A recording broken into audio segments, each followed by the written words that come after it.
Bonne et heureuse année 2025. Je lui souhaite vraiment une année de joie, de plénitude et surtout de bien-être, et que cette nouvelle année 2025, que vraiment on arrive à manger sainement pour être en parfaite santé, pour passer l'année en beauté. Alors, comme on avait commencé la dernière fois sur l'index glycémique, nous allons donc continuer. Et dans cette nouvelle vidéo, nous allons donc parler de l'impact de l'index glycémique sur notre santé lorsque nous faisons des choix, des aliments à index glycémique élevé ou bas. Alors, dans la vidéo précédente, nous avons défini l'index glycémique comme étant donc la rapidité qu'a un aliment à faire élever donc le taux de sucre dans notre organisme. Donc, on avait distingué les aliments à index glycémique assez élevé, les aliments à index glycémique assez moyen et les aliments qui ont un index glycémique bas. Alors, lorsque vous allez donc opter pour les aliments donc à index glycémique élevé, qu'est-ce qui va se passer? Vous allez avoir donc un pic glycémique qui évidemment va vous conduire donc à un risque accru au diabète.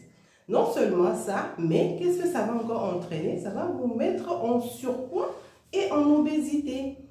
Et donc, lorsque vous serez donc en surpoids, en obésité, vous savez de vous-même que ce sont des facteurs de risque cardiovasculaire. Et en consommant également un aliment à index glycémique élevé, vous allez vous sentir tout le temps fatigué. Alors, il y en a qui vont se retrouver dans ce que je vais dire. Si, très tôt le matin, il y en a qui consomment, ceux qui sont togolais vont se retrouver du aïmolou ou bien du camp. Alors, qu'est-ce qui se passe quand on mange ça? On a envie de dormir, on dort.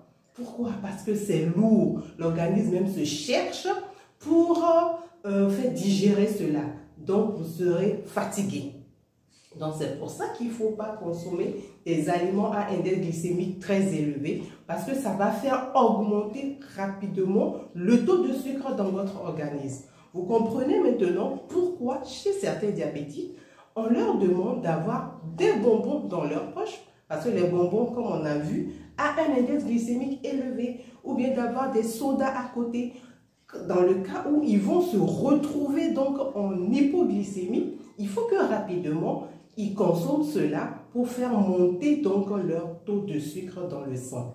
Donc, voilà pourquoi c'est important donc d'avoir des taux, d'avoir des aliments à index glycémique assez bas.